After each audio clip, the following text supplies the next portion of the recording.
95% ব্যবসায়ী কিন্তু এর বিরোধিতা করেছেন। কিন্তু পরবর্তীতে আমরা দেখলাম যে ভিটি আসার ফলে কি পরিমাণ গ্রোথ আমাদের রেভিনিউতে হয়েছে।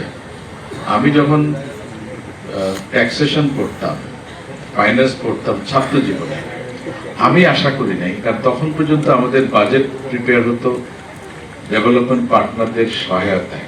এর বাইরে আমাদের ডেভেলপমেন্ট বাজেট এবং রেভিনিউ বাজেট কিছুই করা যেত না। তা আমরা এখন অল্পে হলেও অনেকগুলো ভাতা চালু করতে পেরেছি। বয়স্ক ভাতা, বিধবা ভাতা, মুক্তিযোদ্ধাদের ভাতা, জুলাই শহীদদের জন্য ভাতা, আহতদের জন্য ভাতা, তৃতীয় লিঙ্গের ভাতা, আমাদের ল্যাকটেটিং মাদারদের ভাতা। এগুলো কিন্তু করা সম্ভব হতো না যদি 91 সালের এই ভ্যাট ইন্ট্রোডাকশন না হতো এবং রেভিনিউর চাকা যদি এইভাবে যদি না করতো। এটা অসম্ভব একটা ব্যাপার ছিল। এক্সট্রিম মশার কয়েল প্ল্যান্ট ফাইবার দিয়ে তৈরি, তাই সহজে ভাঙে না, সুগন্ধিযুক্ত ও নিরবিচ্ছিন্নভাবে জ্বলে। ডেঙ্গু, চিকুনগুনিয়া বাহি সহ যে কোনো মশার বিরুদ্ধে দেয় এক্সট্রিম সুরক্ষা। আরেকটা বিষয় কিনোট স্পিকার বলেছেন যে যেভাবে রেভিনিউ ভ্যাটের যে গ্রোথ হচ্ছিল সেটা হঠাৎ করে থেমে গেল আমাদের নতুন ভ্যাটের যে আইন হলো 2012-তে এবং যেটা আমরা ইমপ্লিমেন্ট করলাম 2019-এ।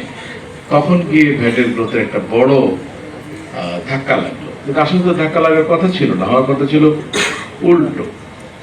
এর বড় কারণ হচ্ছে 91 সালে আমরা যে সিম্পল ভ্যাট চালু করতে চেয়েছিলাম সেই ভ্যাটটা আসলে সিম্পল থাকলো না। এটা আমাদের বিভিন্ন সেক্টরের বিভিন্ন ব্যবসায়ীদের বিভিন্ন রকম ইমপ্লিমেন্টেশনের প্রবলেমের কুইক সলিউশন দিতে গিয়ে আমরা এগুলোকে নানাভাবে নানা রকমের ব্যত্যয় করে আলটিমেটলি দেখা গেল যে এই আইন আর ইমপ্লিমেন্টেবল না। আমরা 12 সালে এসে নতুন আইন করলাম, কিন্তু সেটাও আমরা প্রপারলি ইমপ্লিমেন্ট করতে পারি নাই। 19-এ এসে অনেক কম্প্রোমাইজ করে তারপরে আমরা আবার 19 থেকে চালু করলাম। এগুলোই হলো মূল সমস্যা। লগুলো যখন ডিজাইন করা হয়, যারা এগুলো ডিজাইন করে যে ধরনের বিষয়গুলো মাথায় রেখে করে, পরবর্তীতে যখন rule of the game change হয় দেখা যায় যে সঠিক রেজাল্টটা কিন্তু আর আসে না। এটা একটা বড় কারণ। আরেকটা বড় কারণ ছিল 2012 এবং 19-এর আইন যেটা আমরা বাস্তবায়ন করলাম, সেখানে ধারণা করা হয়েছিল যে আমরা বাই দিস টাইম সব ডিজিটাইজ করে ফেলবো, ফলে এখানে লিকেজগুলো অনেক কম হবে। কিন্তু আমরা আসলে ডিজিটাইজেশনটা প্রপারলি করতে ব্যর্থ হয়েছি, ফলে ম্যানুয়াল সিস্টেমে বাধাগ্রস্ত হয়েছে, ডিজিটালটাও কাজ করেনি। এই দুটোর কম্বিনেশনের কারণে কিন্তু আমাদের ভ্যাটের একটা বড় ধাক্কা আমরা খেয়েছি। আমাদের বিজ্ঞান ও প্রযুক্তি সচিব মহোদয় বললেন, উনি যেহেতু অনেকদিন কাজ করেছেন